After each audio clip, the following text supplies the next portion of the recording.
mais on regarde surtout comment les acteurs passent d'une dimension à l'autre et quel type d'épreuves ils peuvent engager pour cela.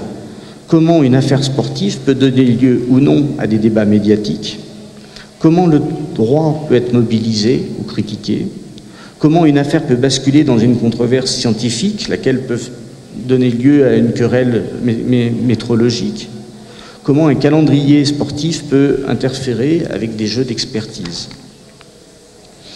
Ce que j'aimerais présenter ici, c'est vraiment la question sur la temporalité des pratiques elles-mêmes.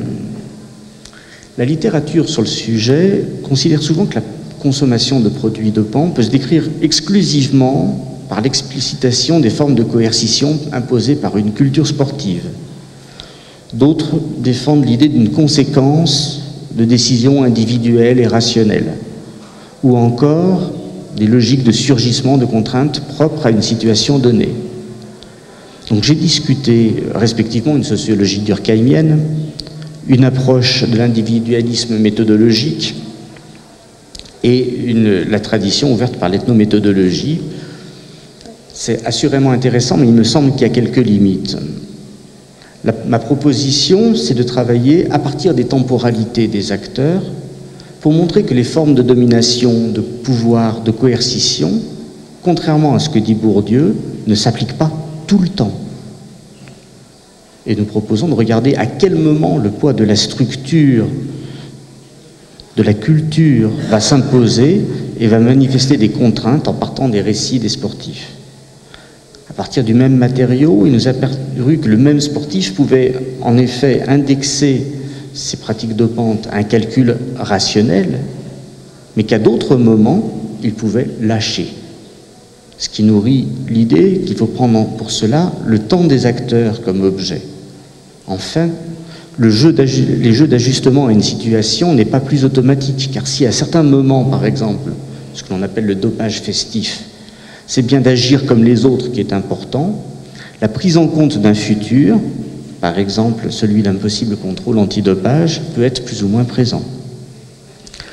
En travaillant à partir de témoignages, en les analysant avec le logiciel que je vous ai présenté, et notamment avec les marqueurs que j'ai rapidement montrés, nous avons mis en évidence non pas des profils de dopés, c'est ce qui correspondrait en fait à notre demande d'épidémiologie sociale, mais ni à des formes de rationalité, mais à des moments de dopage. C'est-à-dire que nous avons classé ces moments de dopage en plusieurs configurations. Il y en a plusieurs, il y en a 3 que je vais essayer de vous présenter pour rendre intelligible mon propos. Par exemple, le lâcher-prise, qui conduit par exemple à un sportif à un dopage festif, ou à continuer le traitement après une blessure, peut se comprendre dans une logique de basculement dans une situation donnée. Une faible prise en compte des précédents, une faible ouverture d'avenir. La répétition ne semble soumise qu'au surgissement d'une nouvelle occasion, même si un sportif peut toujours décider de ne pas se mettre dans cette situation, éventuellement suite à un événement marquant, par exemple un contrôle antidopage, un problème de santé. Oui. On a plusieurs récits où les sportifs qui étaient vraiment contre le dopage, à un moment, ils ont fait la fête après une victoire, il y avait de la cocaïne. Voilà, c'est le basculement dans la situation. Le passé n'existe plus, l'avenir non plus. La question, c'est d'être ici et maintenant, en phase avec ce qui se passe dans la salle. Deuxième configuration, ça peut correspondre à des consommations guidées par un tiers. Par exemple, par un entraîneur, un directeur sportif, un médecin. On a plusieurs témoignages où ce sont ces gens-là qui dopent d'une certaine manière directement les sportifs. Cette pratique peut s'analyser en termes de construction, éventuellement en termes de rupture d'une confiance qui va imposer de prendre en compte le temps. Les précédents sont alliés avec l'histoire de la relation, en termes de confiance, de méfiance, de pouvoir. Les ouvertures d'avenir sont prises en charge par un tiers.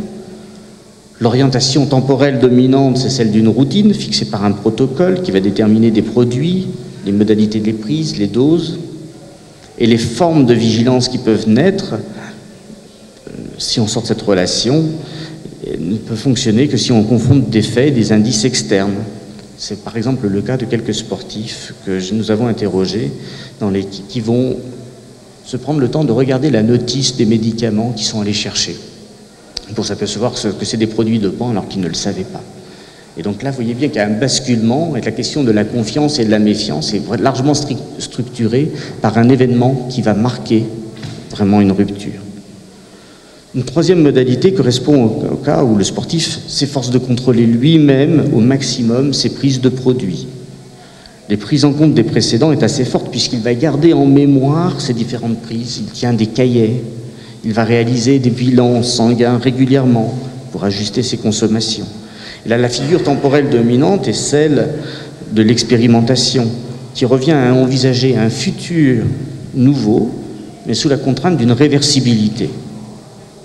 Et donc, on peut envisager de poursuivre dans cette perspective le dopage ou de l'arrêter en fonction des indices sans cesse examinés et la vigilance développée qui va reposer sur une activité perceptuelle continue. Alors, je ne vais pas discuter plus avant ces travaux-là, mais voyez bien que l'enjeu de ce travail précise un peu la portée heuristique d'une entrée par le temps des acteurs, et il peut avoir un certain nombre de conséquences sur les politiques de prévention du dopage. Je pense qu'on pourrait faire un travail un peu symétrique pour la toxicomanie, par exemple. Je change un peu complètement de sujet et d'univers pour vous parler de la sécurité informatique et du travail des administrateurs réseau, que l'on pourrait appeler des spécialistes de la vigilance. Les questions de sécurité informatique touchent à la fois l'intégrité technique des systèmes de grosses institutions, peuvent être prises pour cible par des hackers, mais aussi par ça peut être aussi des sociétés commerciales ordinaires ou même, pourquoi pas, votre propre ordinateur. Les problèmes renvoient aussi bien à des actions comme le cyberterrorisme ou des modes de critique, par exemple quand il y a des tagages d'un site internet d'un parti politique, des intrusions à visée mercantile, par exemple s'il s'agit de décrypter les numéros des cartes bancaires, mais aussi à des questionnements sur les libertés individuelles, notamment sur les virus introduits dans vos propres machines et dans vos logiciels de messagerie. De multiples acteurs lancent des alertes en matière de sécurité informatique, organisent la surveillance, proposent des dispositifs et ce faisant suscitent des réactions défensives ou des charges critiques de la part d'autres acteurs. Un des enjeux de l'enquête sur le travail des administrateurs que nous avons mené était de lutter contre l'idée de Baudrillard selon laquelle le virtuel aurait tué le réel. Nous pensons à contrario qu'il lui a donné une prégnance plus forte et que les administrateurs réseau sont anti-baudrillardiens, si je peux dire, puisque leur travail précisément consiste à examiner comment s'articule le réel et le virtuel. Si le temps ne constituait pas directement l'objet de cette recherche, il nous apparaît comme un élément essentiel dans la description de l'activité de ces professionnels des réseaux informatiques. D'abord parce qu'à un premier niveau, ces personnes vont s'appuyer sur une série de précédents. Enregistrés par des dispositifs étatiques, se diffusent des listes d'attaques, les failles des réseaux identifiés, les façons d'identifier les intrusions et les solutions disponibles. On a donc bien une première figure de la temporalité, apparaissant de façon assez classique comme une histoire collectivement construite des événements marquants, qui peuvent servir comme une ressource pour gérer les situations sensibles. La différence avec le cas du dopage précédemment décrit tient dans le fait que ce travail repose sur une négociation collective des précédents. La recherche des points de vulnérabilité engage trois forme de preuve. Le travail perceptuel au contact des choses qui fournit des prises nouvelles. C'est le travail de réseau, le travail de veille associé à des activités de routine qui vont pointer en fait des petits détails qui d'ailleurs importent peu pour les gens à distance. Le surgissement d'un événement marquant qui rend caduque la représentation antérieure. C'est précisément la production de cet événement qu'assume un acteur comme Umpisch qui s'est efforcé de démontrer le manque de sécurité des cartes bancaires en s'introduisant frauduleusement dans des systèmes prétendus inviolables. Il y a un avant, il y a un après. Et enfin, la formation d'un accord collectif sur des rapprochements entre des signes, ce qui renvoie à l'émergence de standards de l'expertise. Lorsque les trois formes convergent, les acteurs n'ont plus de raison de poursuivre l'enquête. Ils disposent de nouveaux standards d'appréciation et d'action pour réorganiser leur système de veille. D'un point de vue pragmatique, ce qui importe, c'est de pouvoir vérifier en cas d'urgence, de doute, de désaccord.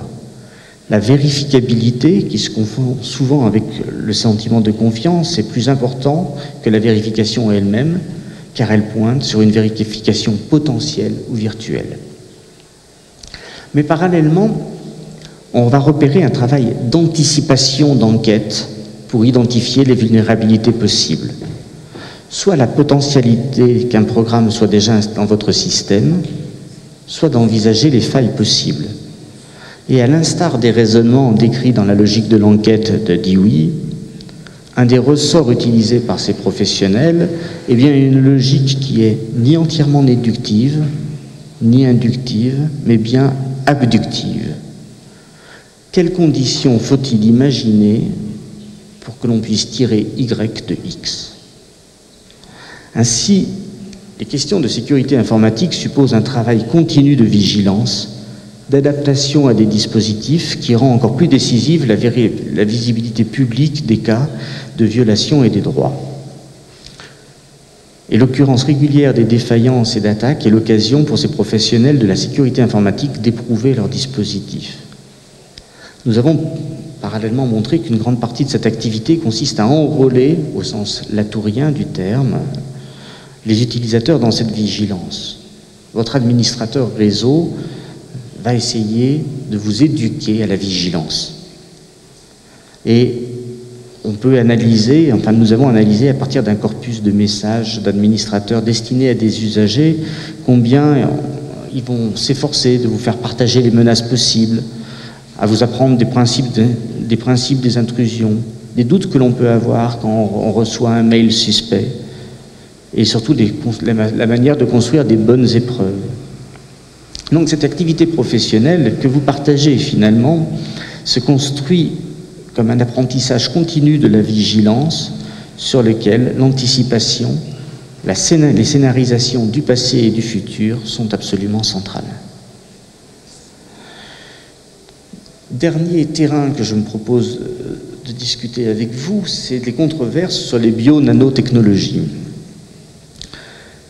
Ces nouvelles disciplines suscitent à la fois une débauche de moyens pour ne pas manquer ce que beaucoup annoncent comme les technologies du futur, mais aussi de vives critiques qui reposent sur les risques encourus par les gens qui les produisent et pour les populations, mais aussi sur des rêves et des cauchemars sans trop de rapport avec la réalité, puisqu'en fait la science-fiction s'est beaucoup nourrie des cyborgs et d'autres créatures qui interrogent le devenir de l'humanité.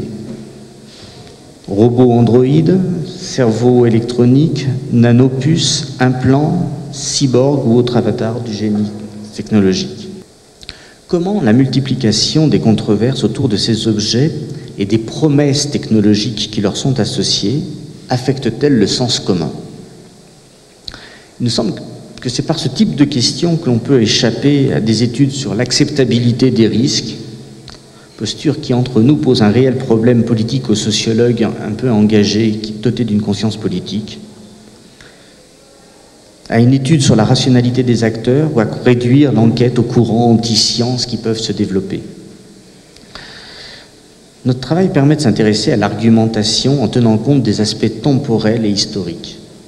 Mention de précédents, construction du futur, mise en série de faits et des interprétations.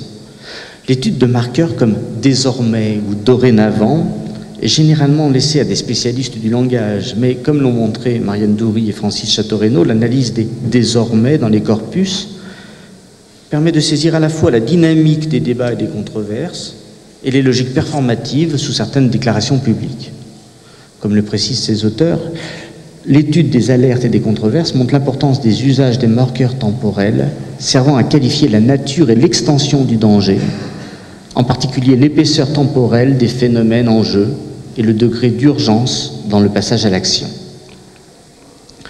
L'étude des temporalités dans l'argumentation permet de dépasser la pure description des positions. N'importe quel observateur peut repérer que la cartographie des arguments n'épuise jamais la description des débats qui opposeraient des camps d'une manière définitive. Un débat, généralement, est borné temporellement, au moins par un début, que les acteurs, d'ailleurs, vont s'efforcer de préciser. La fin d'une dictature, un accident nucléaire, une découverte scientifique peuvent constituer des précédents. Mais il peut y avoir un débat sur les précédents. On peut supposer qu'avec le clonage d'un animal, un accident industriel, une tentative de lobotomie, cela ouvre désormais, dorénavant, la possibilité d'une application à l'homme.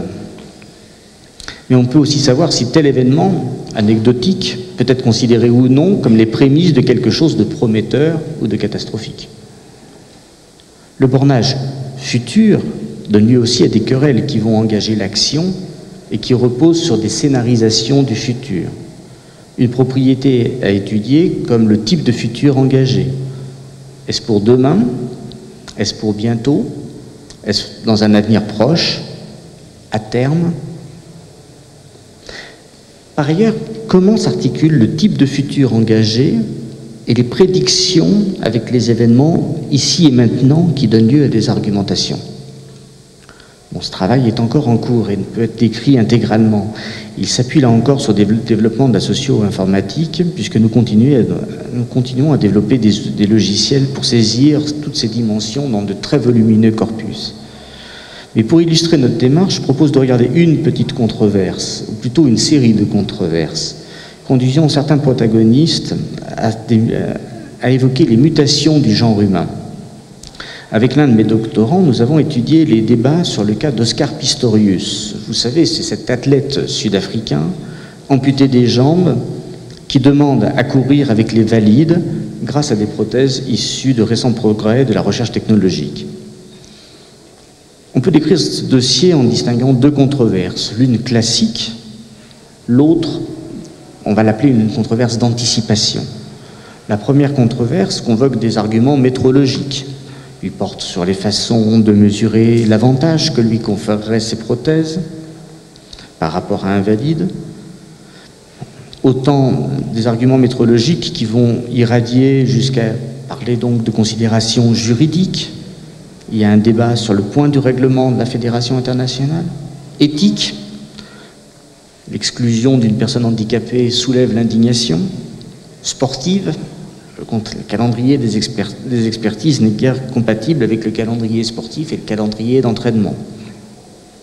Mais cette controverse métrologique, dont le futur est un futur proche, marqué par des plannings, par des calendriers juridiques, des programmes de recherche, n'intéresse généralement que les acteurs qui se passionnent pour le sport. Si cette affaire s'est beaucoup déployée dans l'espace public, c'est parce qu'elle apparaît comme un précédent. On note beaucoup de désormais dans ce corpus, qui indique une rupture épistémique. On ne peut plus penser comme avant. Et déontique, il faut agir. Une série de possibles qui font débat. C'est ce que nous nommons une controverse d'anticipation. Athlète bionique, homme-machine, premier cyborg du sport. On perçoit que la discussion engage des futurs qu'il faut mettre en débat. Philosophes, éthiciens, militants du transhumanisme vont s'affronter sur leur vision du futur et l'avenir du genre humain. Mais le point remarquable de ces descriptions, c'est qu'il n'existe pratiquement aucun passage entre ces controverses. Les acteurs préoccupés par leurs considérations métrologiques évoquent peu les considérations philosophiques. Les éthiciens balayent d'un revers de main les journalistes qui s'efforcent de tirer pragmatiquement les conséquences de leurs arguments sur le devenir de l'homme afin de résoudre le cas Pistorius. C'est donc bien une opposition sur les angles du futur qui permet de saisir pourquoi ce débat peine à aligner les protagonistes qui ne parviennent pas à s'entendre. Voilà, je vais juste conclure sur les différentes façons d'aborder la question du temps et qui ont été introduites par cette sociologie datant de 30 ans. Le programme se poursuit en introduisant de nouveaux concepts et de nouveaux modèles, Je me suis efforcé de montrer combien les perspectives étaient outillées, ce qui permet de s'affranchir de débats purement théoriques, parfois proches de la philosophie sociale, pour mettre à l'épreuve nos institutions en les soumettant à des instruments assez contraignants. La traduction du logiciel en portugais est pour nous une occasion formidable de confronter notre travail à des terrains issus d'un pays en pleine mutation. Les données empiriques que j'ai présentées visaient à montrer la variété des objets sur lesquels nos approches ont à dire et à comprendre. Voilà, et je suis très heureux de pouvoir échanger sur la pertinence de ce travail par rapport à vos préoccupations sociologiques. J'espère qu'en tous les cas, que toutes ces discussions pourront déboucher sur de nouvelles collaborations qui permettront de développer notre discipline. Et je vous remercie.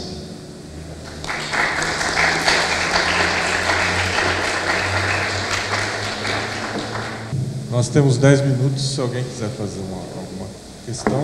Meu nome é Renata Mota, faço doutorado em Sociologia na Universidade Livre de Berlim.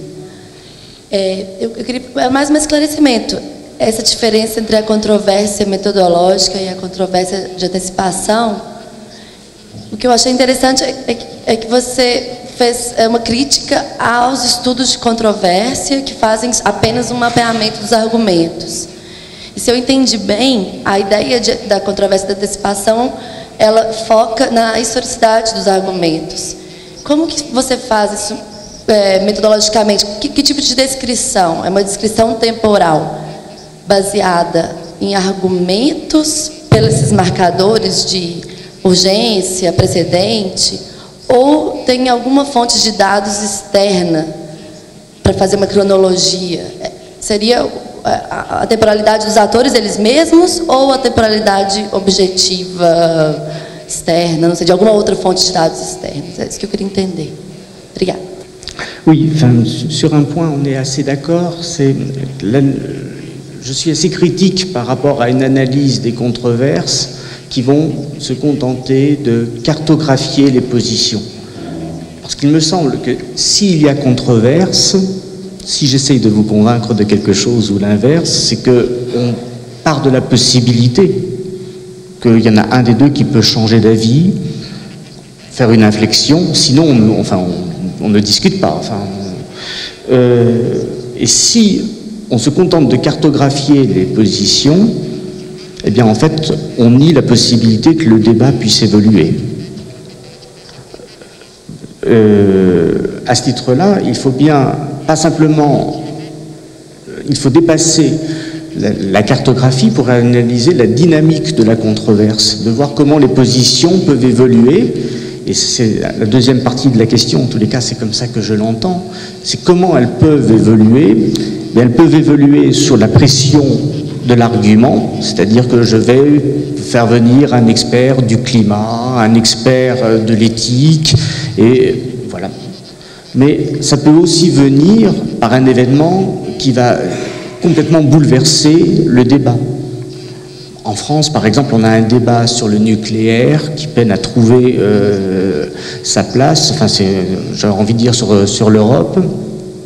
L'événement de Fukushima a modifié complètement la donne et des positions. Et un certain nombre de personnes qui étaient plutôt des pro-nucléaires commencent par dire « il faut débattre ». Bon, alors ensuite la question c'est de savoir de quoi on débat. Mais on voit bien qu'un événement peut complètement... Alors je ne sais pas si c'est ça que vous appelez une temporalité objective. Oui, c'est objectif. Personne ne va faire du négationnisme à dire que Fukushima n'a pas existé. Mais il y a des événements qui sont moins marquants. Bon. Je ne sais pas si je réponds à votre question. Là, je prends des grands événements, je prends des choses issues de la sociologie des risques, mais je pense que ça peut complètement marcher à l'échelle d'une micro-sociologie. Enfin, je veux dire, à l'échelle d'un couple, il y a un événement qui peut absolument tout transformer. Voilà. Maintenant, il faut pouvoir s'entendre pour qualifier de la même façon cet événement. Enfin, bon, ça peut être la même chose, voilà, enfin, dans le cadre d'une université, sur le vote d'un budget, enfin voilà, dans mon université, il y a eu un vote décisif. Je peux vous assurer que dans mon laboratoire, ça ne sera plus comme avant. Então eu agradeço ao professor Patrick Trabal pela presença e todos vocês. Obrigado. Je vous remercie de votre attention.